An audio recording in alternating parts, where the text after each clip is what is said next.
Hi everybody, this is Katy here and you're watching another episode of CouchTalks. Today, my guest is Irene Masiku. By far a person that is the happiest person that I've ever met. Why? She is a happiness coach. She helps her clients to leave the path of happiness, be true to themselves, and find the inner calmness and inner balance. Happiness is her thing. And that is why she decided to follow the path as the entrepreneur. Or shall I actually say HappyPreneur? Stay along to watch today's episode.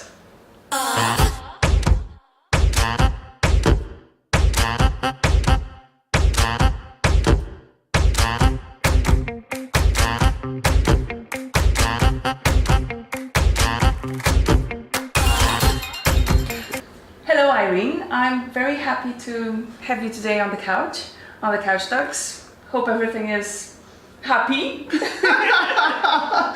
Well, I'm so happy and I'm glad that you have managed to invite me here.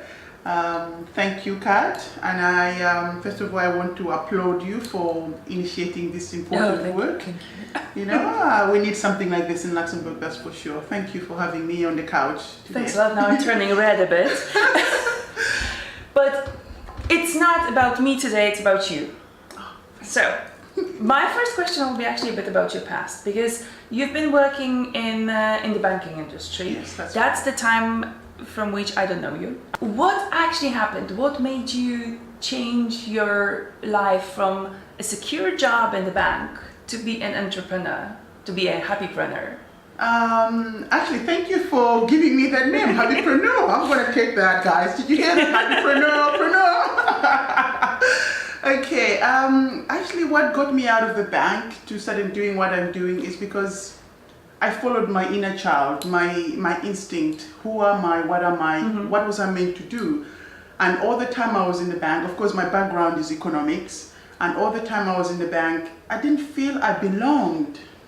I didn't feel that this was the place where I was supposed to be. Mm-hmm. But obviously there's the money trap, there's the social life, there's the safety net of knowing that at the end of the month you're going to be dealt for, somebody's going to cut you a bit of a wage and you're going to go home. So eventually what got me out of the bank is just because I just realized that I was selling out. I was not being myself, and I'm very big on being me. You decided to quit, you go for your own path, and what was actually the biggest challenge? What do you find as the biggest challenge to be a self-employed person in Luxembourg? Oh my goodness, that's a very important question. You're talking to me, I've been around 10 years in the experimental world. Yes, so you have the experience of that. Well, at the beginning, I think the thing that I've learned most from, at the beginning I had a small business, it was a gift basket business. Mm-hmm. And it was actually buying and selling and, you know, creating all kinds of things for people. Mm-hmm. And what I found in that experience was that I was very underprepared. I was very underprepared in my mentality that business takes hard work. Mm-hmm. Simple. It just takes hard work. And hard work doesn't mean that you're literally manually, physically. But it takes you to be organized. It takes you to be aware of the relationships you have. It takes you to actually do the market research. It takes you to be a good accounting and bookkeeping and all those things. And there I was just doing it because I wanted to make people happy. I wanted to make people happy. I wanted to just bring a big, lovely bouquet of all kinds of things and have somebody happy at their doorstep. Right. So that was my motivation. But eventually I realized that that was not exactly what I was meant to be doing. So I trained to become a coaching psychologist, life coaching specializing, and the challenges in this is what I want to discuss with you. Yes, because in the end, it's not only the life coaching that you do, there is more to that. Yes. And I think don't you guys want to know exactly what is this kind of magical power that is on top of the life coaching you're providing for your clients? The magical sprinkle on what I call life coaching. To me, life coaching is a tool. Everybody who wants to understand about themselves today, now, in our current society, life coaching is the tool. Yeah. Because it's more future thinking, future seeing, future forward. It's not about what happened to you in the past. So in that respect, it gives you a lot of substance for self-awareness and awareness of others. the challenges that I find with life coaching is that I was able to bring everyone to understand what is going on with their situation, in their mental, but I didn't quite understand why people were not fully transforming. And the sprinkle that I put on it was happiness, literally. Because like Aristotle said, is that we are all looking to be happy. Yeah. It's the ultimate thing that we're looking. It's natural of the human to be happy. Yes, it's a natural predisposition to be happy. It's the thing that we're looking for. Happiness is a word that I find very intriguing because it's so misunderstood, and most people rather not understand what it is, because the majority of the people I've worked with, they just don't believe that they can be genuinely happy, naturally happy, inside out, because it's something that most people don't actually believe that it exists. But yet it does. It just requires work.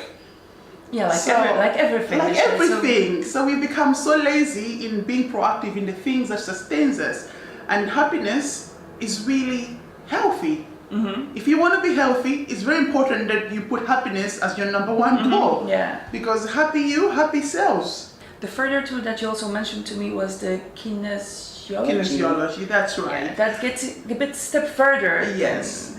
Yes, like we all know, life is about growing, progressing, understanding what it is that you're doing.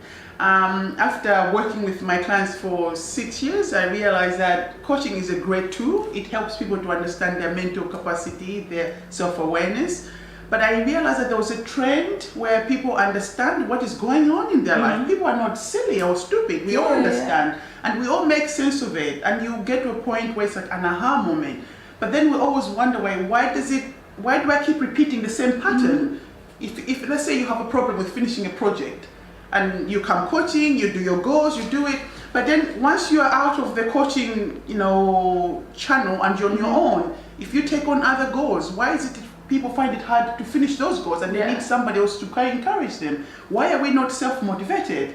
So then I realized that the old same patterns keeps coming back because even though the person is aware, the patterns are stuck deep in our subconscious and indeed deep in our body. So I realized I started going back to the same concept of mind, body, and spirit. So obviously it's all interconnected. So why was I spending all my time, or I'm not disrespecting coaching, but I'm just bringing it into perspective. We spend so much time understanding our mental capacities, but why is it we don't also extend that to our body? So that's what kinesiology does.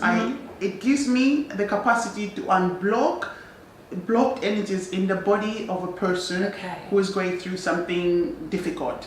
Therefore, to equilibrize their body. So it's an energy balancing. It's all about energy, because everything is energy. And if your energy is high or low, then you're not in equilibrium.